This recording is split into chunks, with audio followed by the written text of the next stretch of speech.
টানা ২০টা বছর বিশ্বকাপের মঞ্চকে মাতিয়ে রেখে শূন্য হাতে বিদায় নিলেন ক্রিস্টিয়ানো রোনালদো, যে রোনালদোকে আমরা আর বিশ্বকাপের মঞ্চে দেখতে পারবো না। ২০০৬ থেকে ২০২৬ এই টানা ৬টা বিশ্বকাপে তিনি খেলে সব কয়টা বিশ্বকাপে গোল করার একটা কৃতিত্ব তিনি রেখে গেছেন, যে কৃতিত্ব হয়তোবা আর কেউ ভাঙতে পারবে না। গতকালকে আমরা দেখতে পেয়েছি যে স্পেনের বিপক্ষে ১-০ গোলে হেরে বিদায় নিয়েছে পর্তুগাল, যে পর্তুগালকে এবারের বিশ্বকাপের হট ফেভারিট মানা হচ্ছিল। বাট ফুটবল ইজ ফুটবল, ফুটবলে আপনি কখনো কাউকে হট ফেভারিট বলে ট্রফিটা দিয়ে দিতে পারবেন না। যদি এমনটাই হইতো তাহলে কিন্তু এবারের বিশ্বকাপ ট্রফিটা ক্রিস্টিয়ানো রোনালদোর হাতেই থাকতো।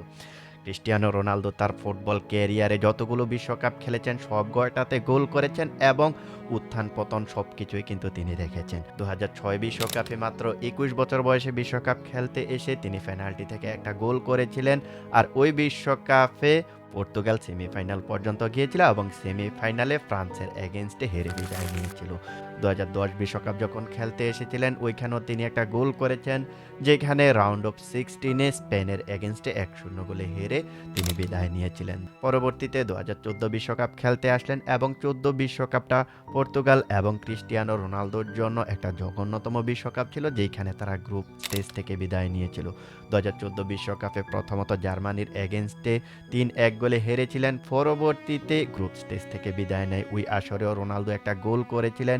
২০১৮ বিশ্বকাপটা ক্রিস্টিয়ানো রোনালদোর জন্য একটা ইতিহাস হয়ে থাকবে, কারণ ওই আসরে তিনি সর্বোচ্চ ৪টা গোল করেছিলেন এবং তিনি স্পেনের এগেনস্টে হ্যাটট্রিক করেছিলেন, যে স্পেনের এগেনস্টে হারতে হারতে শেষ পর্যন্ত লাস্ট মিনিটে এসে তিনি একটা ফ্রি কিক থেকে গোল করে ৩-৩ গোলে ম্যাচটা ড্র করিয়েছিলেন।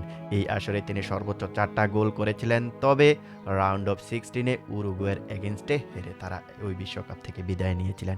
পরবর্তীতে ২০২২ বিশ্বকাপ খেলতে আসলেন, ওই আসরেও তিনি একটা গোল করলেন, তবে এবারও নকআউট স্টেজে মরক্কোর এগেনস্টে হেরে বিশ্বকাপ থেকে বিদায় নিলেন।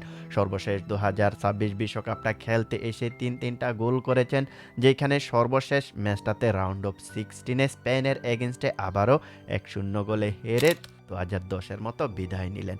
ক্রিস্টিয়ানো রোনালদো তার বিশ্বকাপ ইতিহাসে টোটালি ২৭টা ম্যাচ খেলে ১১টা গোল, ২টা অ্যাসিস্ট করেছেন, আর এভাবেই শূন্য হাতে বিশ্বকাপ থেকে বিদায় নিলেন ক্রিস্টিয়ানো রোনালদোর পর্তুগাল এবং ফুটবল ইতিহাসের অন্যতম সেরা একজন লেজেন্ড ক্রিস্টিয়ানো রোনালদো।